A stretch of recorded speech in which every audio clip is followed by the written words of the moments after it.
ठीक है, हम तो 1 बजे से ही हैं। चलिए चलिए ठीक है। Good afternoon students. Good afternoon ma'am. ठीक है बेटा, इसके पहले हमने आपका शैक्षिक प्रबंधन एवं प्रशासन से 3 सेक्शन पढ़े, जिसमें हमने आपको विद्यालय प्रबंधन, शैक्षिक नियोजन का अर्थ महत्व बताया, फिर विद्यालय प्रबंधन का अर्थ महत्व बताया, फिर विद्यालय प्रबंधन के कार्य क्षेत्र बताए। ठीक है, आज हम विद्यालय प्रबंधन कार्य क्षेत्र के अंतर्गत दो संसाधन हमने बताए थे, भौतिक संसाधन एवं मानवीय संसाधन। ठीक है, तो आज हम उसके बारे में जानेंगे। तो आपको सबसे पहले ये समझिए कि हम जो शिक्षा ग्रहण करते हैं वो हम विद्यालय में ग्रहण करते हैं। ठीक है, तो विद्यालय में हम चूंकि ज्ञान प्राप्त करते हैं, इसलिए विद्यालय जो होता है, विद्यालय को, स्कूल को हम एक विद्या का मंदिर भी कहते हैं। ठीक है, एक शिक्षा के या विद्या के मंदिर के रूप में उसकी पूजा करते हैं, क्योंकि वहां पर हम ज्ञान प्राप्त करते हैं। और विद्यालय, इसलिए विद्यालय का जो एटमॉस्फेयर हो या वातावरण ऐसा हो जो शिक्षकों के लिए अनुकूल वातावरण दे। ठीक है, जिससे शिक्षक और शिक्षार्थी दोनों में जितनी कार्य शक्ति हो, शारीरिक शक्ति हो, मानसिक शक्ति हो, वो पूरी तरह से उसका उपयोग कर सके और अपने कार्य को करे।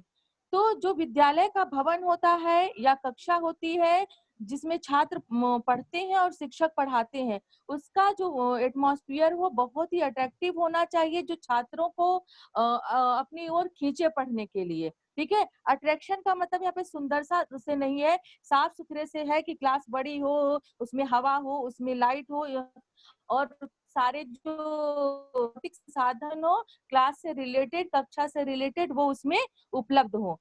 तो मतलब इस वजह से विद्यालय प्रबंधन में हमारे भौतिक संसाधनों के प्रबंधन पर भी हमें ध्यान देना पड़ता है, कि जिसके द्वारा बच्चों को शिक्षित किया जाता है। तो जो विद्यालय है वो हमारे ठोस आदर्शों का प्रतीक है। यहाँ पर आध्यात्मिकता भी बच्चे सीखते हैं और शैक्षिक गुणों को भी सीखते हैं।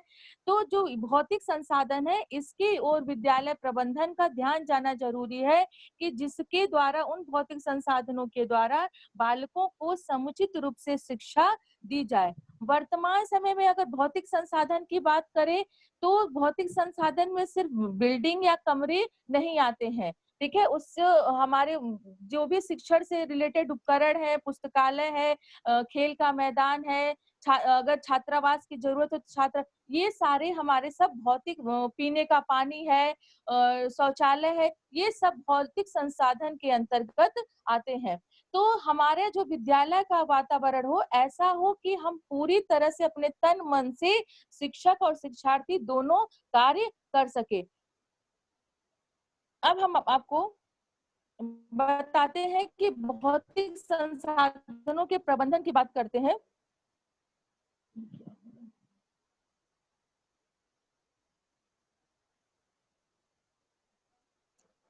ठीक है, कि विद्यालय में जो भौतिक संसाधन है उनको जो प्रमुख पार्ट है या प्रमुख अंग, वो आपके सामने है। इसमें सबसे पहला है जो है विद्यालय भवन, दूसरा है विद्यालय छात्रावास भवन, थर्ड है आपका विद्यालय प्रयोगशाला भवन, फोर्थ है विद्यालय पुस्तकालय भवन, नेक्स्ट है खेल तथा खेल का मैदान, फिर है विद्यालय फर्नीचर, शैक्षिक उपकरण, विद्यालय स्वच्छता, शौचालय, पेयजल व्यवस्था। ये सारे जो है हमारे भौतिक संसाधन के अंग हैं, जिसकी विद्यालय में जरूरत पड़ती है। इनकी व्यवस्था हमारे प्रबंधन का कार्य क्षेत्र में आता है, कि इन भौतिक संसाधनों का प्रबंधन या इनकी व्यवस्था करे।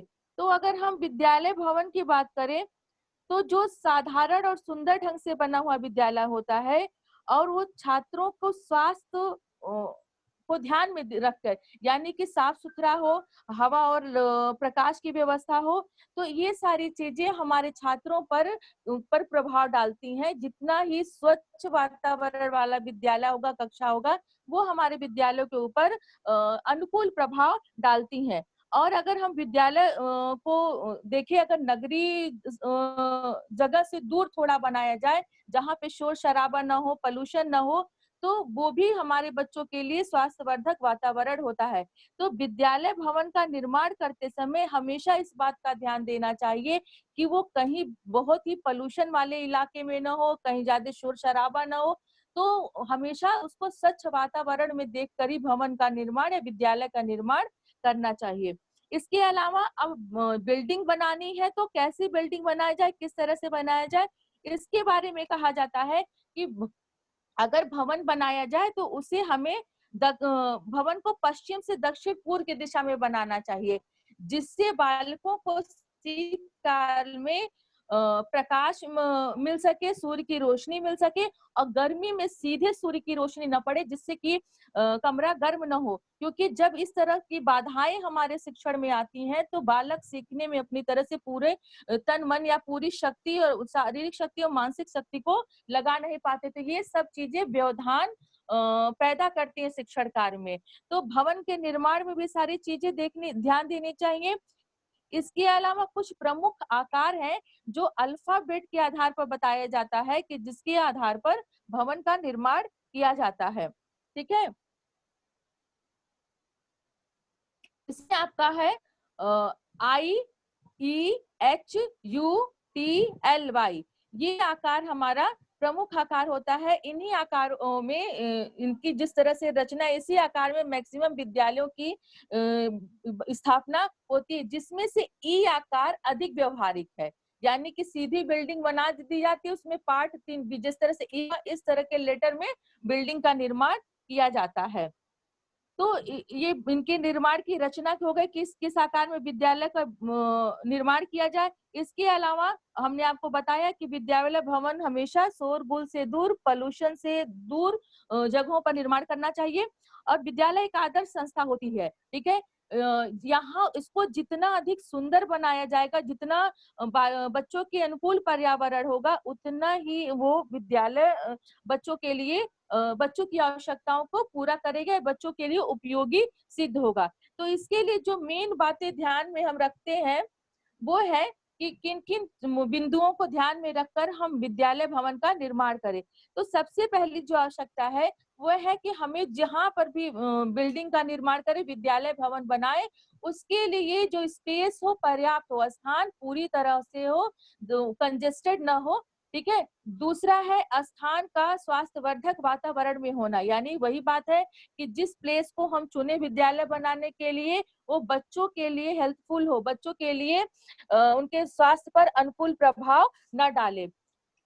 थर्ड आपका है विद्यालय क्षेत्र की सुरक्षा। विद्यालय भवन का निर्माण करते समय हमें इस बात का भी ध्यान देना चाहिए कि विद्यालय भवन पूरी तरह से सुरक्षित हो, उसमें किसी बाहरी कोई जानवर या कोई भी इस तरह की कोई बाहरी लोग उसको उसमें विद्यालय में आकर कुछ भी मतलब बच्चों को हानि न पहुंचाए या बिल्डिंग को हानि न पहुंचाए। तो विद्यालय क्षेत्र की सुरक्षा का भी ध्यान देकर कि जहां पर चोरी वाला इलाका हो, इस तरह या डकैती होती, जो भी इस तरह से या अपराध वाले एरिया में या जंगल के आसपास, इस तरह के इलाके में जहां पर बच्चों की सुरक्षा न हो, ऐसे क्षेत्रों में विद्यालय की स्थापना नहीं करनी चाहिए। तो थर्ड आपका ये है कि हमको उस प्लेस को चुनना चाहिए जहां पर विद्यालय क्षेत्र आपका सुरक्षित हो। इसके बाद है आपका समर्थ तथा उपयोगिता। विद्यालय भवन को बनाते समय हमें ये भी ध्यान देना चाहिए कि हम जिन कोर्स को ला रहे हैं उसमें जितने विद्यार्थी आएंगे, क्या उस कैपेसिटी को, उतने विद्यार्थियों की संख्या को हमारा जो विद्यालय उपयोगी है कि नहीं है। तो अपनी सामर्थ्य क्षमता के अनुसार, अपने स्पेस के अनुसार ही हमें विद्यार्थियों की संख्या लेनी चाहिए, या जितने विद्यार्थी ले हम उसके अनुसार ही विद्यालय भवन का निर्माण हो, ताकि बच्चों को कंजेस्टेड ना हो कि कमरे में पूरा भर जाए और बच्चों को मतलब पढ़ने में गर्मी लगे, या क्या मतलब जब ज्यादा बच्चे हो जाएंगे छोटे कमरे में तो वो परेशान हो जाएंगे और वो ठीक से शिक्षण कार्य नहीं कर पाएंगे। और उपयोगिता मतलब हम जिस भी बिल्डिंग का, जिस भी चीजों का निर्माण करें, खेल का मैदान, कोई प्रयोगशाला, पुस्तकालय, जिन भी चीजों का, वो उनके लिए उपयोगी है कि नहीं, इस बात का भी ध्यान रखना चाहिए। ऐसा ना हो कि ऐसी चीजों को हम बना दें जो उनके लिए यूजफुल ना हो। तो इस बात का भी ध्यान देना चाहिए कि जो भी विद्यालय बिल्डिंग बने वो समर्थ एवं उपयोगी हो। नेक्स्ट है आपका विद्यालय, सॉरी ये फिर से टाइप हो गया है। नेक्स्ट पॉइंट है विद्यालय भवन को दुर्घटना से बचाना, यानी कि उसको हमें जैसे ऐसे इलाके में न हो जहाँ बाढ़ आता हो, या भूकंप रोधी यंत्र भी लगा दे जिससे भूकंप आने से पहले पता चल जाए। तो इस तरह से जो दुर्घटनाएं हैं, या सड़क के एकदम पास में ना हो जिससे सड़क की मतलब दुर्घटना का केंद्र बने, तो इन दुर्घटनाओं से भी बचाने पर हमें ध्यान देना चाहिए विद्यालय का निर्माण करते समय। नेक्स्ट है कम लागत तथा लचीलापन। हमें प्रबंधन में आपको पहले ही बताया गया था कि प्रबंधन वही है जिसमें हम कम से कम संसाधन का ज्यादा से ज्यादा प्रयोग करते हैं। तो यही है कि बहुत पैसा खर्च करने की बात नहीं, कम लागत में कम पैसे में हम कितना अच्छा बना सके। और लचीलेपन की बात है कि हमें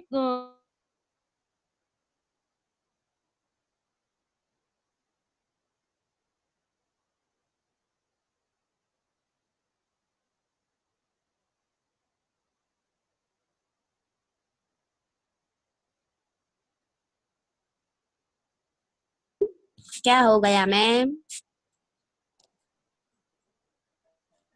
क्वेश्चन वहां से कट गया बेटा, और क्या हो गया?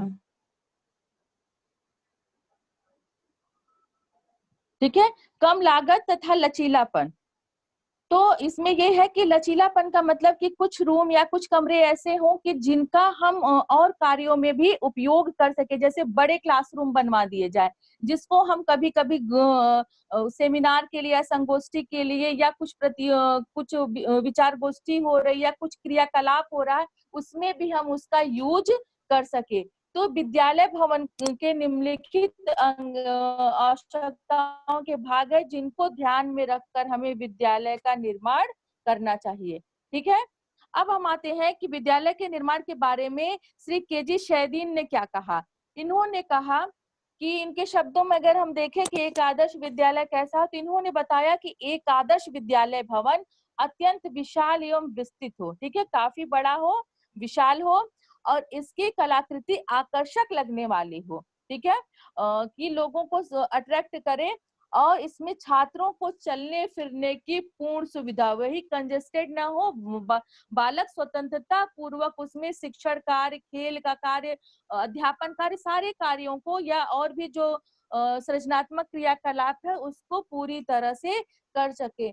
तो और उसके बाद से केंद्रीय सलाहकार शिक्षा परिषद, कैब जिसको कहते हैं, इन्होंने विद्यालय के बारे में एक ग्राफ बना के दिया है कि उन्होंने निम्न प्रकार से संस्तुति की है कि किस तरह के विद्यालय, कितने छात्रों पे कितनी भूमि होनी चाहिए। ठीक है, तो यहाँ पे देखिए दिया हुआ है कि 160 छात्र जहां पर हो, छात्रों की संख्या 160 हो, वहां पे 2/3 एकड़ भवन के लिए भूमि चाहिए, और खेल के लिए 2 से 3 एकड़ चाहिए।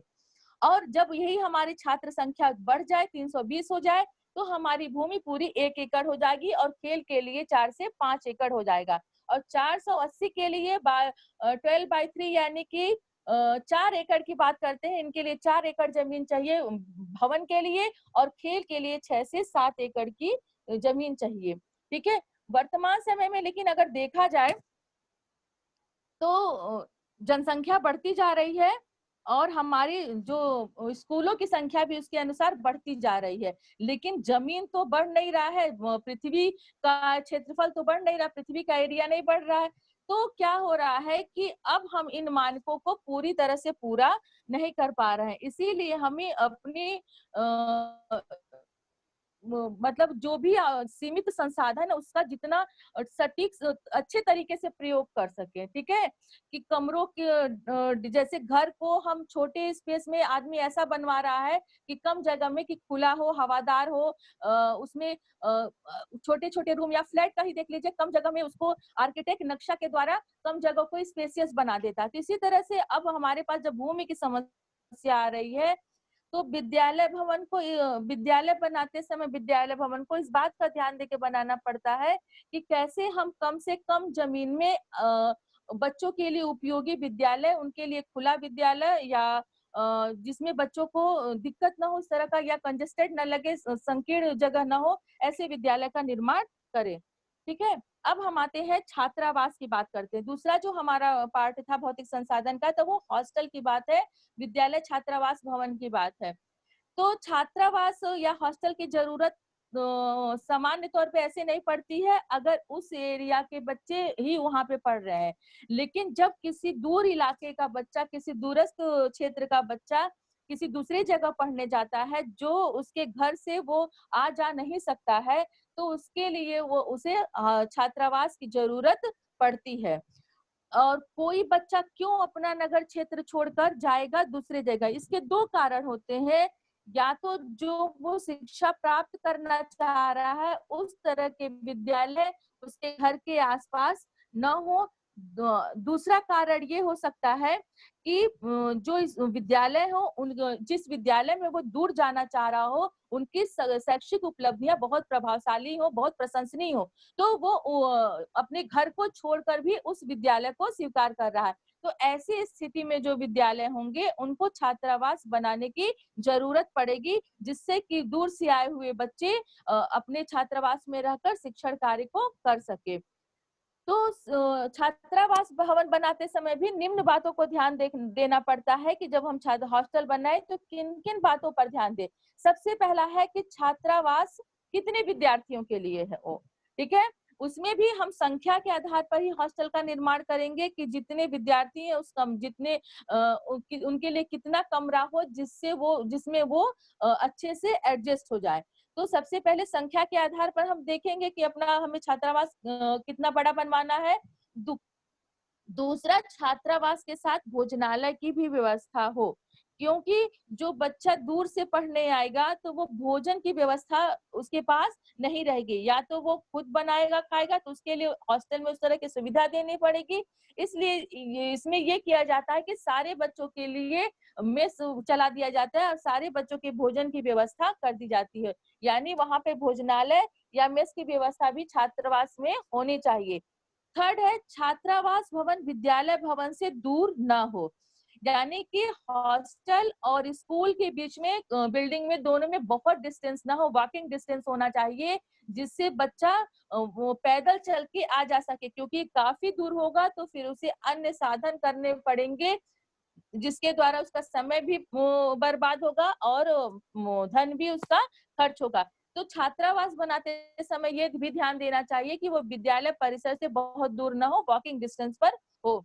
इसके अलावा जिस छात्रावास के आसपास पर्यावरण स्वच्छ रहे, क्योंकि बिना स्वस्थ रहे हम कोई भी कार्य नहीं कर सकते, क्योंकि स्वस्थ शरीर में ही स्वस्थ मस्तिष्क का विकास होता है। ये आप जानते हैं, जब तक हम शारीरिक रूप से फिट नहीं रहेंगे किसी कार्य में हमारा मन नहीं लगेगा। जरा सी में किसी की तबीयत खराब हो जाए तो कितना भी उसके इंटरेस्ट का काम हो उसमें रुचि या मन नहीं लगता है। इसलिए सबसे जरूरी है बच्चों को स्वस्थ रहना। तो इसके लिए हमेशा ये ध्यान दें कि विद्यालय बनाए या छात्रावास बनाए, इसके लिए एटमॉस्फेयर जो हो या एनवायरमेंट जो हो पूरी तरह से स्वच्छ होना चाहिए।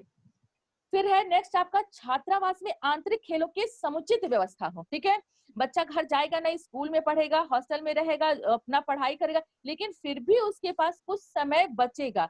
तो उस समय का सदुपयोग करने के लिए विद्यालयों में इंडोर गेम, आंतरिक खेलों की समुचित व्यवस्था होनी चाहिए, जिससे बालक अपने समय का सदुपयोग करे, उस टाइम को व्यर्थ में जाने न दे। लास्ट पॉइंट है, ये बहुत मेन पॉइंट है। सब कुछ होने के बाद जो है ये मेन पॉइंट है, क्योंकि वार्डन जो है, वार्डन का व्यवहार स्नेह युक्त, सहयोगपूर्ण व अभिभावक तुल्य हो। ठीक है, सारे बच्चे रहेंगे, वार्डन रहेंगे, तो वार्डन जो है उन्हीं की रिस्पॉन्सिबिलिटी है सारे बच्चों को मैनेज करना, उनकी सारी व्यवस्था करना। तो इसके लिए चूंकि बच्चों के परिवार का कोई नहीं, बच्चे दूर से अपने घर परिवार को छोड़कर आए हुए हैं, तो सबसे जरूरी है कि वार्डन का जो व्यवहार हो बहुत ही प्रेम पूर्वक हो, स्नेह युक्त हो, इसके साथ सहयोग पूर्ण हो, यानी बच्चों का सहयोग भी करे और गार्जियन के समान हो, गार्जियन तुल्य हो। क्योंकि उनका कोई वहां गार्जियन नहीं है, तो वो अपने बच्चों की तरह उनकी गार्जियनशिप भी करे, उनको अच्छे बुरे के बारे में बताएं। ये सारी क्वालिटी होनी चाहिए। तो छात्रावास बनाते समय हमें, विद्यालय में हॉस्टल बनाते समय इन निम्न बिंदुओं का ध्यान देना चाहिए। ठीक है, अब आते हैं छात्रावास प्रबंधन की बात करते हैं। ठीक है, जैसे विद्यालय प्रबंधन एक महत्वपूर्ण चीज है, महत्वपूर्ण कला है। बिना सुनियोजित प्रबंधन के, बिना संगठित प्रबंधन के हम विद्यालय नहीं चला सकते हैं। एक प्रभावशाली प्रबंधन की जरूरत पड़ती है। उसी तरह से छात्रावास प्रबंधन को भी के लिए हमें उतना ही महत्वपूर्ण है जितना कि विद्यालय प्रबंधन। उसके लिए भी हमें एक नियोजन चाहिए, एक अच्छा मैनेजमेंट चाहिए, ठीक है, एक संगठन चाहिए, संगठित होके हमको करना पड़ता है, क्योंकि वही हमारे बच्चे हॉस्टल में भी रह रहे हैं, उनकी सारी व्यवस्था हमें करनी पड़ेगी। तो हॉस्टल का भी प्रबंधन बहुत ही इम्पोर्टेंट होता है। इस संदर्भ में शिक्षा शास्त्री रायबंद भी लिखते हैं, उन्होंने कहा कि छात्रावास प्रबंधन का कार्य अत्यंत कठिन है। क्या कहा उन्होंने कि हॉस्टल मैनेजमेंट का कार्य बहुत ही टफ होता है, जिसके लिए उसमें क्या होना चाहिए, धैर्य होना चाहिए, धैर्य कौशल और वैज्ञानिक दृष्टिकोण की आवश्यकता है। छात्रावास व्यवस्था सुचारू रूप से चले, इसके लिए हॉस्टल वार्डन को पूर्ण विवेक के साथ योजनाबद्ध तरीके से काम करना होता है, ठीक है, क्योंकि सारे बच्चों को मैनेज करना, उनका खाने की व्यवस्था करना, उनके सोने के टाइमिंग, उनके बाहर अगर बच्चा जाना चाह रहा है किसी कार्य के लिए उसको देखना, फिर वो कब अंदर आ रहा है, सारी व्यवस्थाओं को देखना पूरी रिस्पॉन्सिबिलिटी वार्डन की होती है। इसलिए जो भी छात्रावास का प्रबंधन करता है वो कोई बहुत ही आसान काम नहीं है, वो भी पूरा कठिन काम, और सारे बच्चों से जो अनुशासन, जो हॉस्टल के नियम लागू करें उसको पालन कराना, ठीक है। तो इसमें भी उसे योजनाबद्ध तरीके से अपने पूरे बुद्धि विवेक से, और इसके अलावा पेशेंस चाहिए, धैर्य चाहिए, क्योंकि बिना धैर्य के वो जो भी समस्याएं आएंगी उनका निदान नहीं कर पाएगा। इसीलिए रायबंद ने जी ये बताया कि छात्रावास प्रबंधन का कार्य अत्यंत कठिन है, जिसके लिए धैर्य कौशल, वैज्ञानिक दृष्टिकोण की आवश्यकता है। इसके अलावा छात्रावास व्यवस्था को सुचारू रूप से चलाने के लिए हॉस्टल वार्डन को पूर्ण विवेक के साथ योजनाबद्ध तरीके से काम करना होता है, ठीक है। अब हम आते हैं विद्यालय प्रयोगशाला भवन की बात करते हैं, ठीक है, लैब की बात करते हैं। तो जो वर्तमान समय में शिक्षण पद्धति चल रही है या शिक्षा प्रक्रिया रही है, अपडेशन हो रहा है, तो वर्तमान समय में परंपरागत तरीके से शिक्षण कार्य नहीं चल रहा है कि जो टीचर बता दिया या जो चीजें किताब में लिखी गई है उसी को स्वीकार किया जाए, सिर्फ सिद्धांत के रूप में नहीं किया, उसको व्यवहारिक रूप आ गया है। यानी बच्चों को ज्ञान क्या प्राप्त करना इस पर नहीं प्रेशर दिया जाता, ज्ञान को कैसे प्राप्त किया जाए इस पर ज्यादा बल दिया जाता है।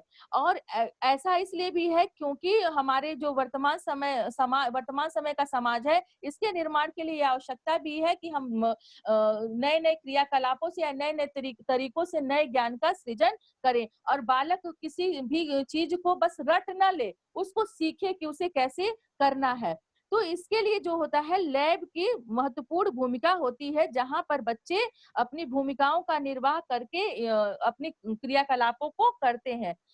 अब लैब की बात आती है तो सभी के मन में जो मेन प्रयोगशाला से रिलेटेड चीजें होती हैं वो ये होता है कि भौतिक विज्ञान, जीव विज्ञान, रसायन विज्ञान, लेकिन अब ऐसा नहीं है।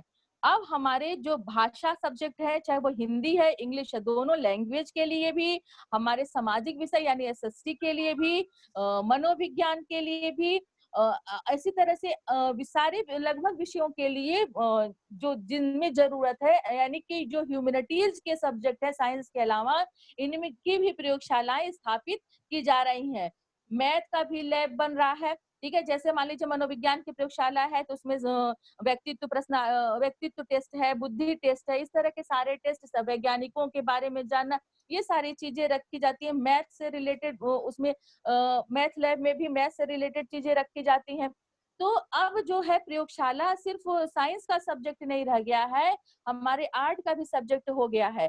तो इसलिए प्रयोगशाला जो है बच्चों में करके सीखने का ज्ञान देता है। तो प्रयोगशाला भवन जो है भौतिक संसाधन का एक महत्वपूर्ण अंग है। तो प्रबंधन को प्रयोगशाला का भी निर्माण करना चाहिए हर सब्जेक्ट से रिलेटेड, क्योंकि जैसा हमने यहाँ पे लिखा है कि प्रयोगशाला सीखने के सिद्धांत को क्रियात्मक स्वरूप प्रदान करने के लिए आवश्यक है कि हम उसे करके सीखें, जिसमें छात्र स्वयं करके सीखता है और वर्तमान समय में आधुनिक युग में प्रयोगशाला केवल विज्ञान विषय के लिए नहीं बल्कि भूगोल तथा भाषाओं के लिए भी स्थापित की जा रही है। जैसे लैंग्वेज वेग में लिंग्विस्टिक लैब होता है इंग्लिश का, हिंदी का, जिसमें आपको फोनिक साउंड वगैरह बताया जाता है इंग्लिश लैब में। तो इसलिए प्रयोगशाला की जरूरत पड़ती है। अब आते हैं प्रयोगशाला की व्यवस्था। ठीक है, थोड़ा सा हम पहले प्रयोगशाला की व्यवस्था पे बता दें, तब पुस्तकालय पे बारे में बताते हैं कि जो हमें स्वयं करके सीखना है, इसके लिए बच्चों को उचित पर्यावरण भी देना चाहिए, जिसमें बच्चे यानी कैसा वातावरण दे कि बच्चा सीखने के लिए, खुद करने के लिए प्रेरित हो। तो उसके लिए अधिगम सामग्री पूरी तरह से उपलब्ध होनी चाहिए, यानी जिस सब्जेक्ट से रिलेटेड लैब है उसमें वो सारे उपकरण, वो सारे सामान, वो सारे पदार्थ होने चाहिए, जिससे बालक उसको सीखने में सक्रिय हो सके और सिद्धांतों को वो परखे, उनको सिद्ध करे। इसके लिए उन्हें सारी प्रोसेस जो है वो भी जानना जरूरी होता है। तो प्रयोगशाला लैब बनाते समय ध्यान भी देना चाहिए। फिजिक्स लैब, बायो लैब तो हम कहीं भी बना सकते हैं, लेकिन अगर हमें रसायन विज्ञान की लैब बनानी है तो इस बात का ध्यान देना होगा कि लैब ऐसी जगह ना हो कि आसपास बच्चों के क्लासरूम हो, जिससे वहां से निकलने वाली गैसों से बच्चे प्रभावित हो, और वहां पे उसके खिड़की दरवाजे खुले होने चाहिए, जिससे गैस वगैरह बाहर, विषैली गैस से बाहर निकल सके। ठीक है, क्योंकि उसमें हर तरह की गैस पर एक्सपेरिमेंट किया जाता है, या आग वाग लग जाए तो भी उसमें वो सारे संसाधन मौजूद हो जिससे कि बुझाया जा सके। इसके अलावा भूगोल विषय की जो प्रयोगशाला है उसमें भी यह ध्यान रखना चाहिए कि बालक बाहरी वातावरण से सामंजस्य कर सके, उसको देख सके, और मौसम का, ऋतु का, इन सब चीजों के इफेक्ट को देखकर वो अपने लाइफ में कार्य कर सके। अब जो नेक्स्ट पॉइंट है आपका भौतिक संसाधन का, जो अगला अंग है वो है लाइब्रेरी, विद्यालय, पुस्तकालय, भवन। ठीक है, पुस्तक जो होती है वो हमारी एक साथी है, एक हमारा मित्र है, जो हमें मतलब एक हमारे शिक्षण कार्य में या हमारे ज्ञान को बढ़ाने में सहायता करती है। वो सिर्फ कागज या लिखा हुआ स्याही नहीं है, वो एक व्यक्ति के समान, एक हमारे मित्र के समान हमारी सहायता करती है। और पुस्तकालय के बिना विद्यालय का कोई महत्व ही नहीं है, इसीलिए पुस्तकालय को विद्यालय का हृदय कहा जाता है। ठीक है, जहाँ पर शिक्षक और छात्रों के ज्ञान की अंतःक्रिया होती है, यानी शिक्षक और छात्र पुस्तकालय में जाके विभिन्न प्रकार की पुस्तकों से ज्ञान को प्राप्त करते हैं, उनसे अंतःक्रिया करते हैं, और वो इसीलिए उस पुस्तकालय को बौद्धिक प्रयोगशाला भी कहा जाता है। तो पुस्तकालय का जो कार्य है उसको हम देखेंगे कि पुस्तकालय के कार्य कौन कौन से हैं। सबसे पहला जो कार्य है वो है विद्यार्थियों के स्वाध्याय को बढ़ावा देना। ठीक है, तो विद्यार्थियों के स्वाध्याय को बढ़ावा देना, जब बालकों की रुचि, उनकी आवश्यकता के अनुसार किताबें मिलेंगी और बालक को पुस्तकालय में जाने का समय मिलेगा, तो बालक को क्या होगा, पढ़ने की आदत, खुद पढ़ने की आदत पड़ेगी और उसका अध्ययन के प्रति इंटरेस्ट होगा। यानी पुस्तकालय के द्वारा बालक में स्वाध्याय की प्रक्रिया या स्वाध्याय का विकास होता है। दूसरा है शिक्षक के अनुदेशन कार्य में सहायता देती है, यानी कि पुस्तकालय के द्वारा शिक्षक जो शिक्षण कार्य करता है, जो बच्चों को अनुदेशन देता है, उसमें भी हेल्प मिलती है, क्योंकि कोई भी बच्चा या कोई भी टीचर किसी भी सब्जेक्ट से रिलेटेड 2 किताब, 3 किताब, 4 किताब खरीद सकता है, लेकिन लाइब्रेरी में अलग उसी मैटर पर, उसी टॉपिक पर अलग अलग राइटर की किताबें होती हैं, जिसमें कुछ न कुछ भिन्नता पाई जाती है, हमें अलग अलग तरह के ज्ञान मिलते हैं। तो शिक्षक क्या करता है, शिक्षक या बालक उतनी सारी किताबों से ज्यादा ज्ञान प्राप्त कर सकता है, और शिक्षक अपने इंस्ट्रक्शन कार्य में, अपने अनुदेशन कार्य में अलग अलग रेफरेंस बुक यानी संदर्भ ग्रंथों को भी, उससे रिलेटेड जितने रेफरेंस बुक आती हैं टॉपिक से रिलेटेड, उनको पढ़ के बच्चों को ज्यादा ज्ञान प्राप्त कराता है। तो ये अनुदेशन, शिक्षक के अनुदेशन कार्य में भी सहायता देती है। थर्ड है पढ़ने की आदतों का विकास किया जाता है।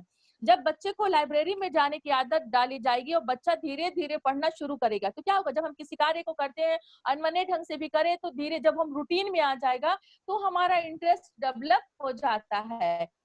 तो एक इसका उद्देश्य ये भी है, एक कार्य ये भी है कि बालकों के में पढ़ने की आदत का विकास किया जाए, कि बालक में पढ़ने की क्षमता बढ़ाई जाए, वो उसकी हैबिट में आ जाए। नेक्स्ट पॉइंट है, पुस्तकालय अच्छे साथी के रूप में पुस्तकों को पढ़ने के लिए प्रोत्साहित करता है। ठीक है, जब हमें तरह तरह की किताबें मिलेंगी जिसमें वैरायटियां होती हैं किताबों की, ठीक है, तो जिस बच्चे का जिस तरह का इंटरेस्ट होगा, किसी बच्चे को किसी महापुरुष के बारे में पढ़ने का मन करता होगा, किसी को साइंस से रिलेटेड किताबें में पढ़ने का मन करेगा, किसी को इस भौगोलिक वातावरण संसार के बारे में जानने का मन करेगा, किसी को सारे अनुसंधान के बारे में मान लो जानने का मन है।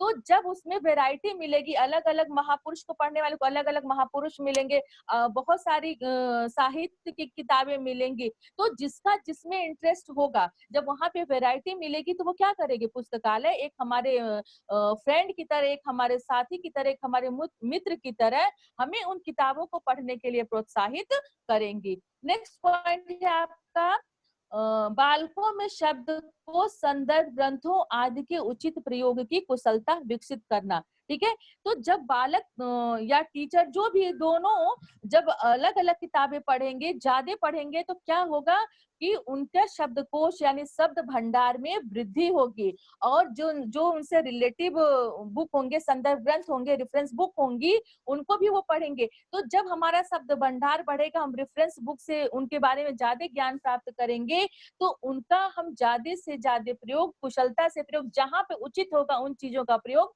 हम करेंगे। तो ये हमारे विद्यालय पुस्तकालय भवन के कार्य हैं। ठीक है, क्लियर है इतना?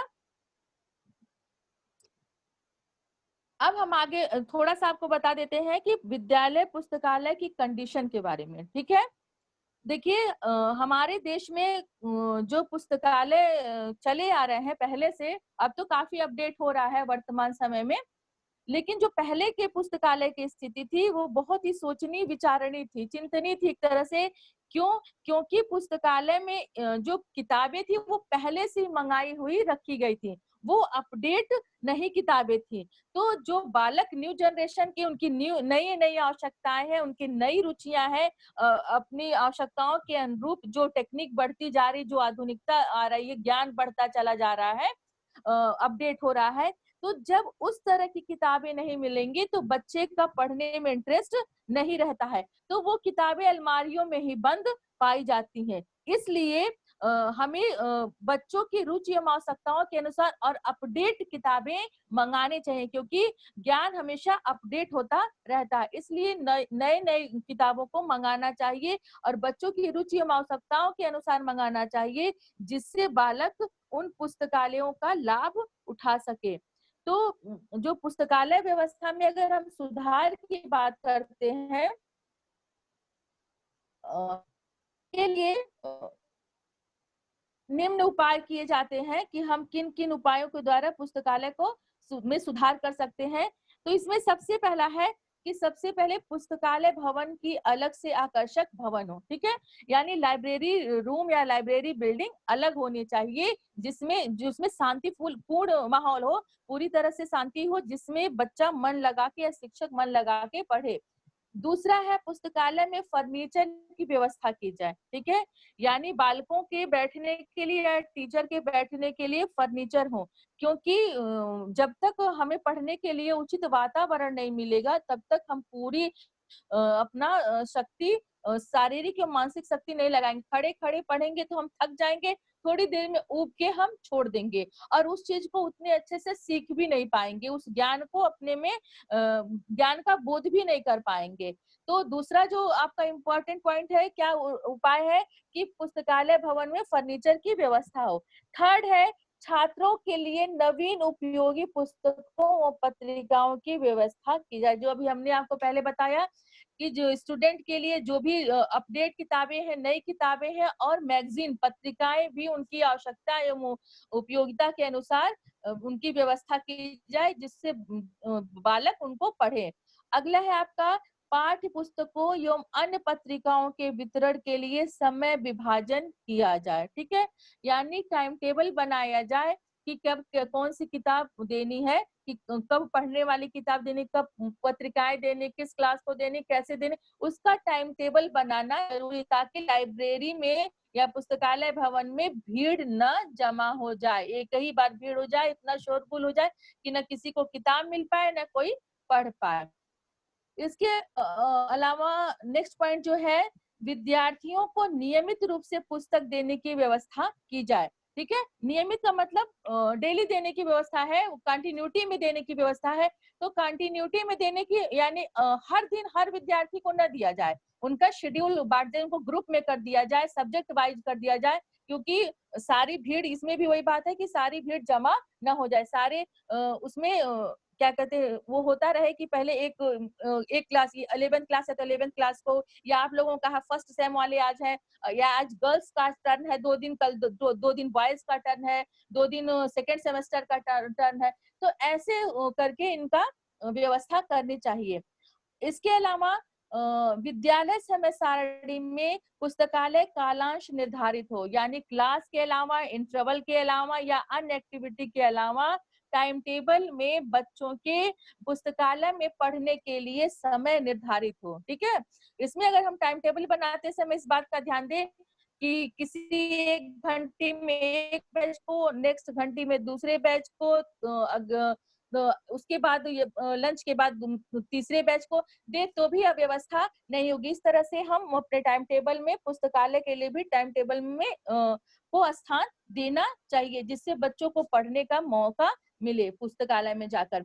और नेक्स्ट और लास्ट उपाय जो आपका है कि पुस्तकालयों में कंप्यूटर, सीडी, इंटरनेट, दूरदर्शन आदि सुविधाएं उपलब्ध हों।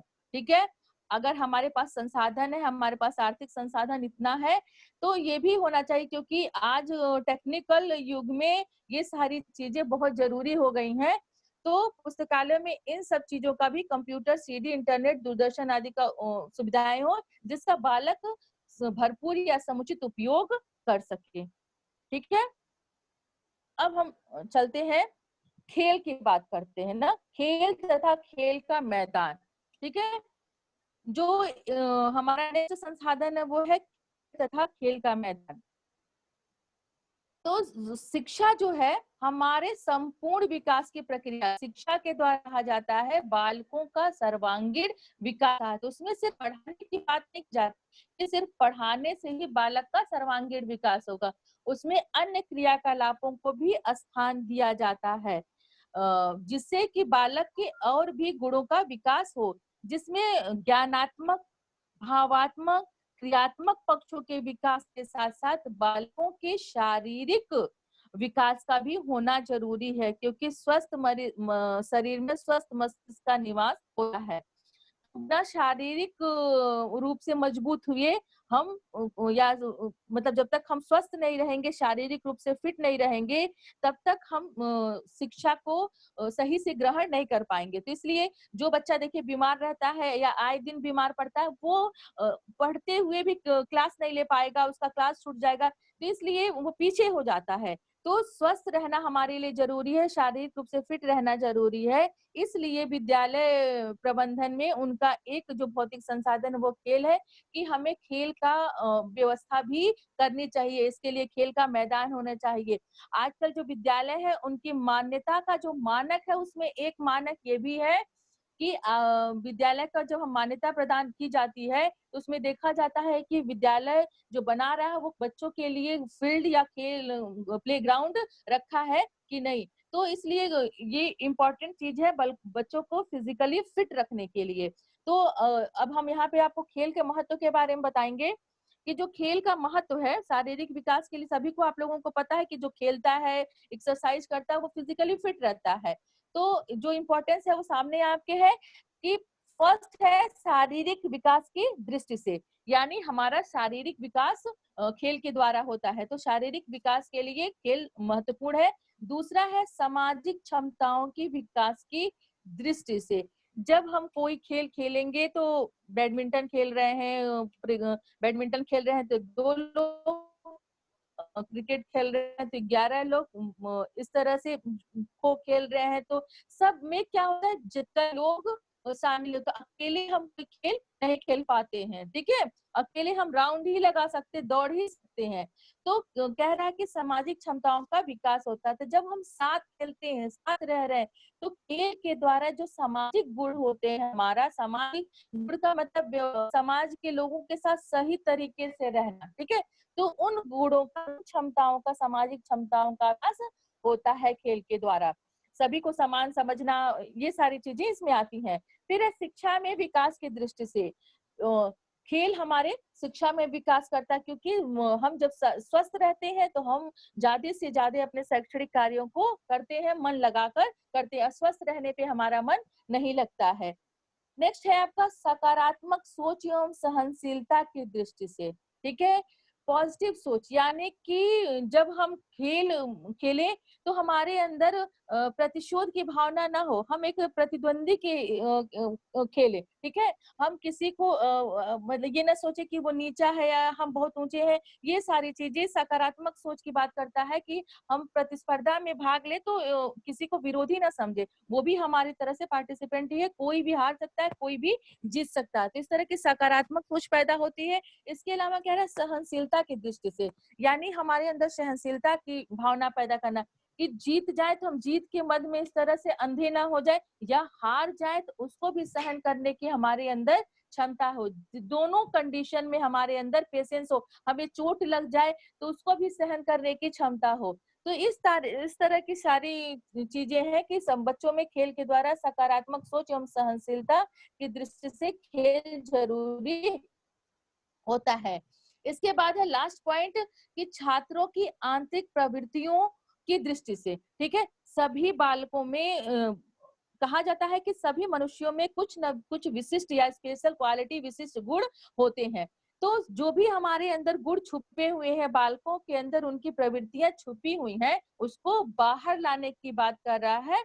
कि जब तक बच्चों को देखिए, आपको किस बच्चे को क्रिकेट अच्छा आता है, किस छात्र को बैडमिंटन आता है, कौन तेज दौड़ सकता है, कौन किस खेल में पारंगत है, ये जब तक उसको खेलने का मौका नहीं दिया जाएगा पता नहीं चलेगा, ठीक है। जब वो खेलेगा तब उसकी वो क्वालिटी, उसका वो गुण या उसकी वो प्रवृत्ति बाहर निकल कर आएगी। तो ये भी एक इम्पॉर्टेंट चीज है कि छात्रों की आंतरिक प्रवृत्तियों को खेल के द्वारा बाहर निकालना या उनका विकास करना है।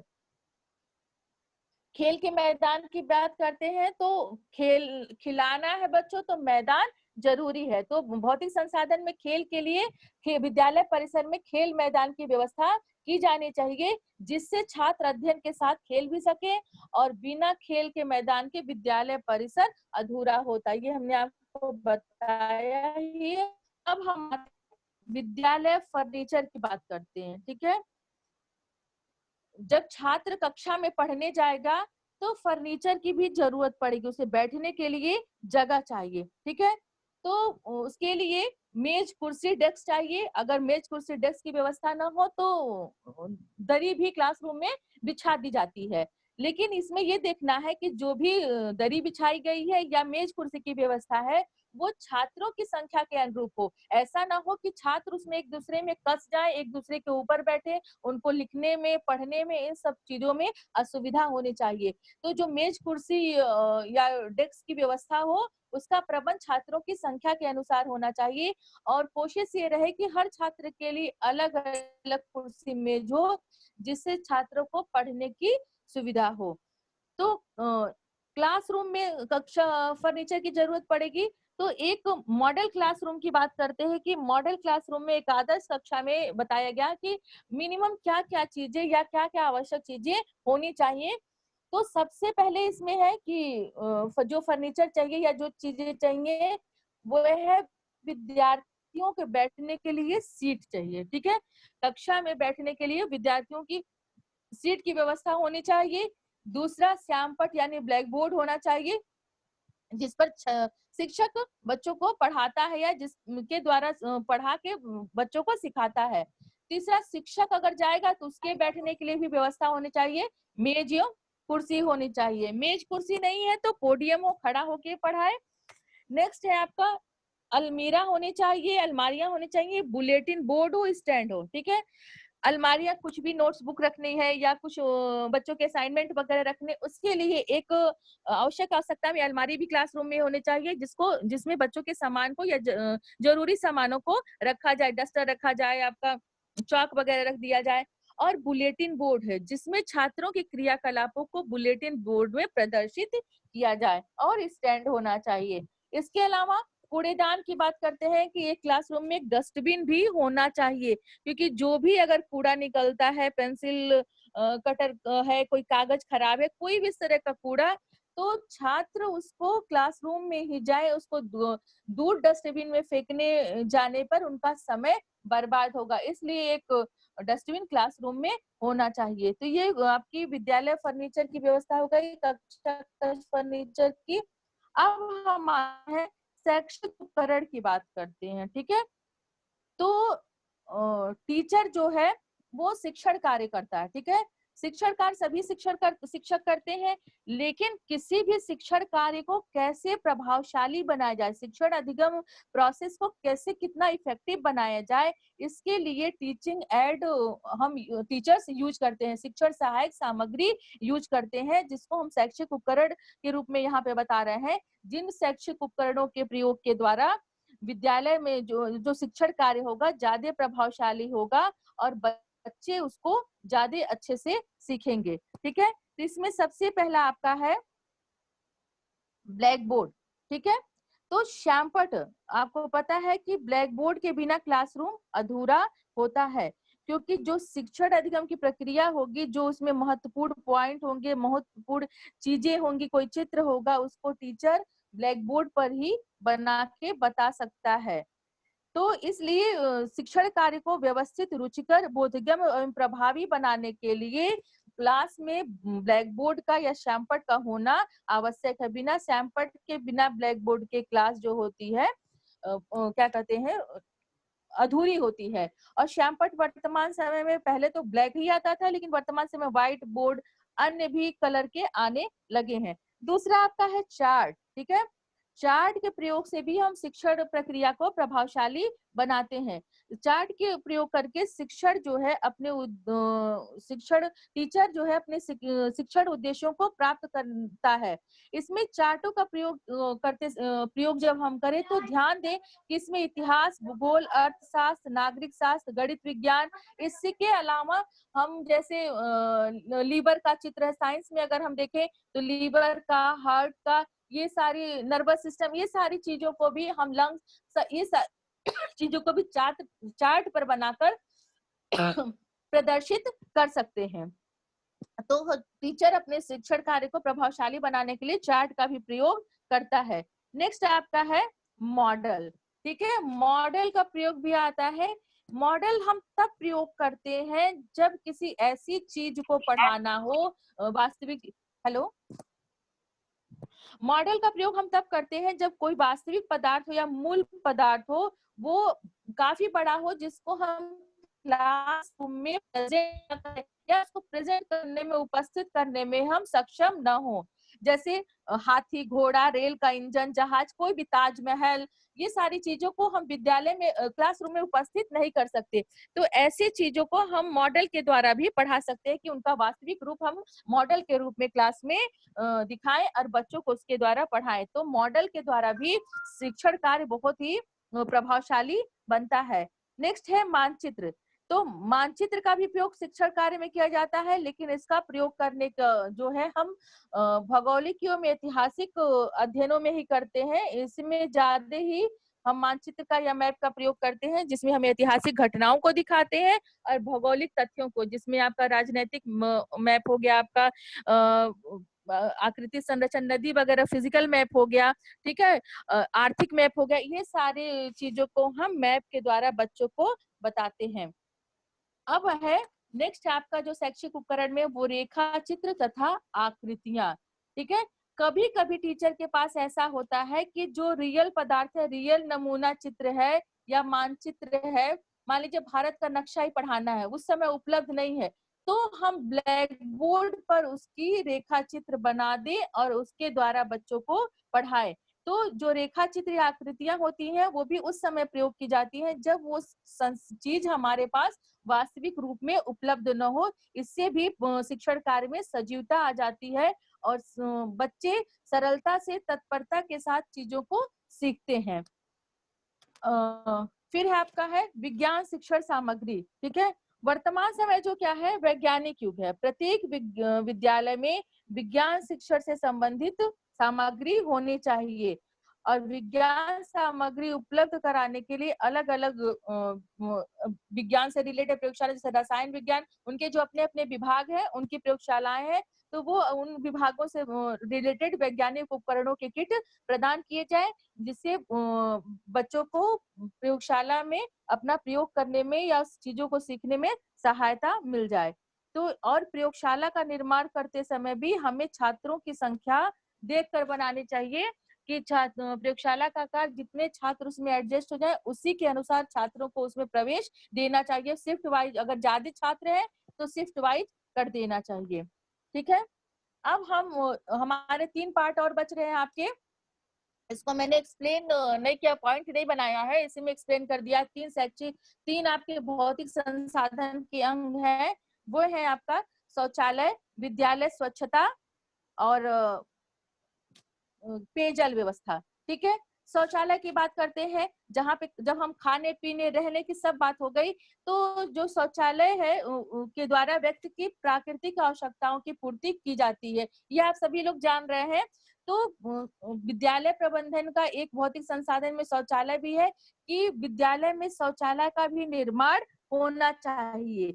और लेकिन शौचालय का निर्माण देते समय यह ध्यान देना चाहिए कि स्टूडेंट्स का और टीचर्स का अलग हो। दूसरा, अगर को एजुकेशन है, सह शिक्षा है, तो बालक बालिकाओं का भी अलग होना चाहिए। और शौचालय का निर्माण करते समय यह ध्यान दे कि वो विद्यालय के किनारे हो, कोने में हो, और ऐसा भी ना हो कि कहीं अलग दूर बिल्डिंग से ना बनाया जाए, जिससे कि टीचर या विद्यार्थी को आने जाने में ज्यादा समय लगे। किनारे इसलिए होना चाहिए कि उसकी दुर्गंध या बदबू दूसरी तरफ बिल्डिंग में ना आए, और इसके नियमित साफ सफाई का भी ध्यान रखा जाना चाहिए। ये बहुत सामान्य सी चीज है, आप लोग सभी लोग इससे परिचित होंगे।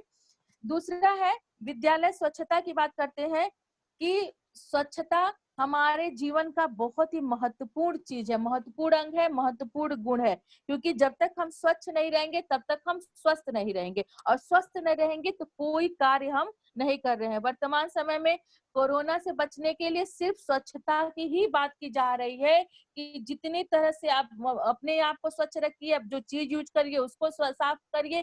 तो स्वच्छता आज सिर्फ आज की आवश्यकता नहीं है, हमेशा हमें स्वच्छ रहना चाहिए और स्वच्छता के नियमों का पालन करते रहना चाहिए। तो हमें सिर्फ अपने घर को ही नहीं, विद्यालय की भी स्वच्छता का ध्यान रखना चाहिए। इसमें कुछ चीजें हैं कि कभी भी विद्यालय की दीवार पर किसी को भी, किसी व्यक्ति को, शिक्षक को या बच्चों को गंदा नहीं करना चाहिए, उसके स्प्लिट नहीं करना चाहिए, कोई भी गंदगी लिखना, गूंजना कुछ भी नहीं करना चाहिए। ठीक है, विद्यालय की दीवारों को साफ सुथरा रखना चाहिए। इसके अलावा छात्र की व्यक्तिगत स्वच्छता का स्कूल में, विद्यालय में निरीक्षण किया जाना चाहिए कि विद्यालय की यूनिफॉर्म जो है साफ है कि नहीं, प्रॉपर है कि नहीं, उनके नेल्स कटे हैं कि नहीं, ये सारी चीजों का ध्यान रखना चाहिए, उनके हाइजीन का। और विद्यालय में सफाई कर्मचारी सफाई कर रहे हैं कि नहीं, इसका भी विद्यालय प्रबंधन को ध्यान रखना चाहिए, निरीक्षण करना चाहिए। और अगर संभव हो तो विद्यालय को स्वच्छ बनाए रखने के लिए विद्यालय में पर्याप्त पेड़ पौधे लगाए जाए, जिससे कि हमारा प्राकृतिक इन्वायरमेंट हमें मिले, हमें प्राकृतिक सुंदरता मिले और शुद्ध वायु मिले। और बच्चों को विद्यालय से जुड़े जितने भी व्यक्ति हैं उन्हें स्वच्छता के लिए जागरूक किया जाना चाहिए, यानी उन्हें स्वच्छता के महत्व को बताना चाहिए, वे अवेयर हों और स्वच्छता के नियमों का पालन करें। इसके अलावा नाली के पानी की भी उचित व्यवस्था होनी चाहिए कि पानी कहीं बाहर न निकले, जिससे कि विद्यालय परिसर में गंदगी ना हो।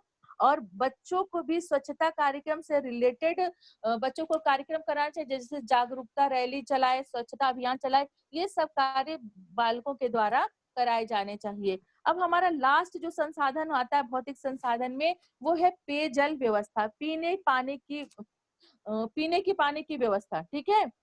तो भूख और प्यास हमारी प्राथमिक आवश्यकता है, बिना हम पानी पिए और बिना खाना खाए नहीं ज्यादा देर तक या बहुत टाइम तक नहीं रह सकते।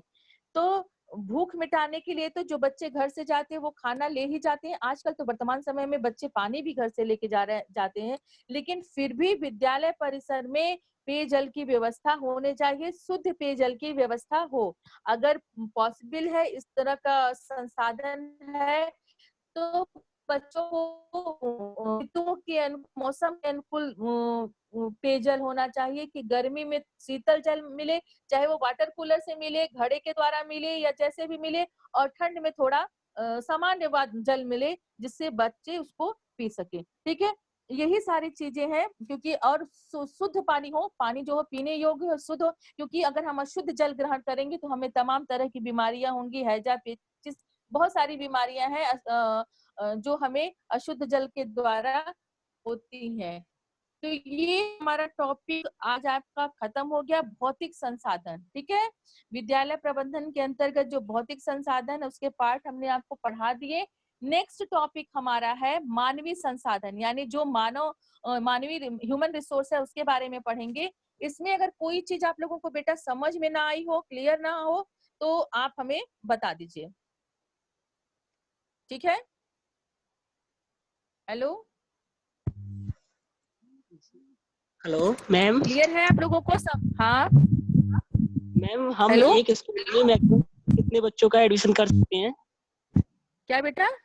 मैम, हम एक विद्यालय में, अगर प्राइमरी विद्यालय है 5 तक, तो हम कितने बच्चों का एडमिशन कर सकते हैं? हाँ उसमें मैक्सिमम कितने बच्चों का एडमिशन कर सकते हैं? देखो, एडमिशन की प्रोसेस ये नहीं कि हम कितने बच्चों का एडमिशन कर सकते हैं, आप जितने बच्चों के लिए जितने बच्चों का मान्यता लेंगे, ठीक है। सबसे पहले तो विद्यालय के मान्यता लेने के लिए हमें उसके कुछ मानक है, उनको पूरा करना पड़ता है, ठीक है। तो जिस कोर्स को आप ले रहे हैं उनके अनुसार हमें उतनी भवन चाहिए, उतनी भूमि चाहिए। मान लीजिए एक क्लास में 30 बच्चे होते हैं, ठीक है। अगर एक आदर्श क्लास की बात करते हैं तो एक क्लास में 30 बच्चों की बात मानते हैं प्राइमरी में, ताकि टीचर सभी बच्चों को ठीक से देख सके, उन सारे बच्चों के क्रियाकलापों को देख सके, ठीक है, उनको समय दे सके। तो अब हमें 30 बच्चे के क्लास चलाएंगे, तो मान लीजिए 90 बच्चे हुए, ठीक है। 90 बच्चे, तो हमें कितने क्लासरूम चाहिए? 3 क्लासरूम चाहिए, हमें 3 टीचर भी चाहिए। तो जैसे हमारे पास संसाधन होते हैं उसी के अनुसार हम बच्चों का एडमिशन करते हैं। लेकिन देखिए वर्तमान समय में क्या हो रहा है, प्राइवेट स्कूल जो है वो मान्यता ले रहे हैं, स्कूल बनवा ले रहे हैं, लेकिन वो मानक पर काम नहीं कर रहे। एक क्लास में आप देखिए 50-50 बच्चे, 58-58 बच्चे हो रहे हैं, तो वहां पे क्या हो रहा है, बच्चों को पढ़ने का अच्छा वातावरण नहीं मिल रहा है। तो हम कितने बच्चों, हाँ नहीं, हम आपकी बात बताए, देखो यही कितने कंडीशन है कि 50 से ज्यादा बच्चे हैं, हाँ जबकि मैक्सिमम ही होने चाहिए। और मैम, हाँ, आपने जैसे छात्रों की संख्या अगर 160 है तो 2 से 3 एकड़ हाँ हो, खेल हाँ वन के हाँ 3 एकड़। लेकिन अगर हम 5 तक मैक्सिमम 150 बच्चों का एडमिशन कर सकते हैं, उससे ज्यादा एडमिशन कर रहे हैं तो वो मैम लीगली नहीं है, या नहीं करना चाहिए उससे ज्यादा मुझे एडमिशन? नहीं, ऐसा नहीं, आपके पास अगर संसाधन है बेटा तो आप 150 से बच्चों को क्यों नहीं कर सकते? संसाधन होना चाहिए हमारे पास में, उन बच्चों के बैठने के लिए पूरे क्लासरूम होने चाहिए, उतने टीचर होने चाहिए, सारी शिक्षण सामग्रियां होनी चाहिए। बात यही तो है कि हम उस मानक को ध्यान में रख के करें। जैसे मान लीजिए हमने वो कैब की जो आपको मैट्रिक्स दिखाई थी, कि जैसे जैसे छात्रों की संख्या बढ़ती जा रही है तो वो क्या कर रहे हैं, एरिया बढ़ाते जा रहे हैं। तो एरिया का मतलब ये थोड़ी ना कि सिर्फ खाली जमीन की बात है, जब एरिया बढ़ रहा है तो भवन की संख्या भी बढ़ती जाएगी ना, उसमें कमरे बढ़ते जाएंगे, उसमें लैब बढ़ते, जैसे अगर 50 बच्चे हैं तो एक लैब से काम चल सकता है, हम 25 बच्चों की शिफ्ट बना देंगे। लेकिन अगर हमारे पास 200 बच्चे हैं तो क्या होगा, हमें कम से कम 2 लैब चाहिए कि नहीं चाहिए? क्योंकि शिफ्टिंग में कितना बच्चा एक शिफ्ट में सीखेगा तो कितना सीख पाएगा? इसमें 2 शिफ्ट में बच्चों क्या होंगे, अल्टरनेट दे जाते रहेंगे। तो ये सारी चीजें हैं कि हमें जिस संख्या में हमारे पास जो संसाधन है उसी संसाधन के अनुरूप एडमिशन लेना चाहिए। लेकिन वर्तमान समय में क्या हो गया है, शिक्षा का व्यवसायीकरण हो गया है, ठीक है। तो जहां पर जांच हो जाती है तो ऐसे स्कूलों की इस समय क्या होता है, मान्यताएं वगैरह रद्द भी कर दी जाती हैं। तो इस बात का ध्यान रखना चाहिए कि जब जो हमारे संसाधन हो उसी के अनुरूप हम बच्चों का एडमिशन, उतनी संख्या का एडमिशन ले सकते हैं। क्लियर है? Thank you hello, ma'am. Clear हुआ कि नहीं बेटा, ये पहले बताओ। जी मैम, थैंक यू मैम। हो ठीक गया है, मैम। चलो फिर, ठीक है, चलो फिर क्लास ओवर करें बेटा ना। क्लास ओवर करनी है हेलो, मैडम? क्लास ओवर करें। ठीक है, ठीक अब है, मेरी क्लास ओवर होगी ना, इसके बाद शायद कोई, ठीक है राहुल। ठीक है मैम।